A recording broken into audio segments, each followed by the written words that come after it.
আসসালামু আলাইকুম। বর্তমানে আছি কক্সবাজার এয়ারপোর্টে। আপনারা দেখতে পাচ্ছেন কক্সবাজার এয়ারপোর্টে ইউএস বাংলার GTR 72600 একটি এয়ারক্রাফট থেকে প্যাসেঞ্জার নামতেছে। বাট আজকে আমার যেই এয়ারক্রাফটটি আমি কক্সবাজার থেকে ঢাকা যাব সেটি হচ্ছে যে এয়ারএসটা। এখন মোটামুটি এয়ারএসটাই বেশিরভাগ ভ্রমণ করা হচ্ছে ডোমেস্টিকে। বাংলাদেশ বিমানের পরে যদি ভ্রমণ করি তাহলে এয়ারএসটাই করি, কারণ এয়ারএসটার ফ্লাইটগুলো এয়ারক্রাফটগুলো একটু নতুন অ্যান্ড তাদের বিহেভিয়ারও গুড, ভালো লাগে।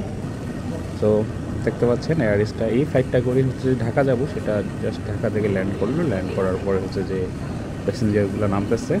আমার পরে হচ্ছে কিছুক্ষণ পরে হচ্ছে আমাদেরকে আবার হচ্ছে যে ডাক দেবে ফ্লাইটে যাওয়ার জন্য। তো দেখতে পাচ্ছেন ওই পাশে আরেকটা এয়ারক্রাফট ছিল ইউএস বাংলা। তো অ্যানাউন্সমেন্ট করার পরে আমরা এখন চলে যাচ্ছি এয়ারক্রাফটের দিকে।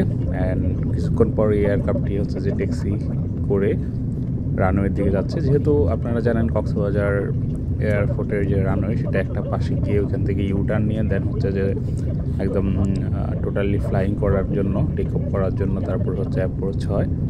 তো আমরা আমাদের এয়ারক্রাফটটি এখন উঠে করতেছে।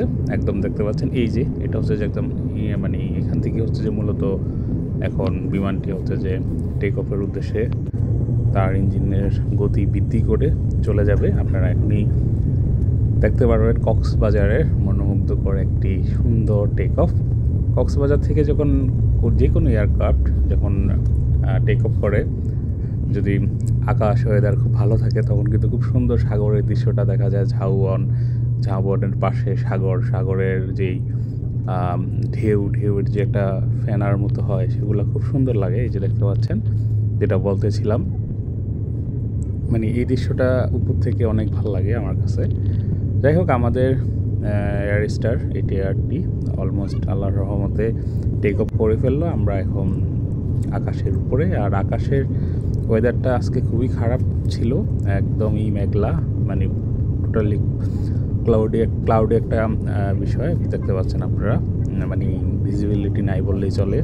সো আমি আর তাই ভিডিওটা কন্টিনিউ করতেছি না, বিকজ অফ আপনারা কিছুই দেখবেন না, এরকম শুধু মেঘ আর মেঘ। সেই জন্য আর ভিডিওটা কন্টিনিউ করলাম না। সো এখন একটা ছোটোখাটো, যেহেতু 1 ঘন্টার ফ্লাইট, একটু চোখ বন্ধ করে থাকবো। চোখ বন্ধ করে তারপরে হচ্ছে আল্লাহর রহমতে যদি সব ঠিক থাকে নেমে যাবো ইনশাল্লাহ।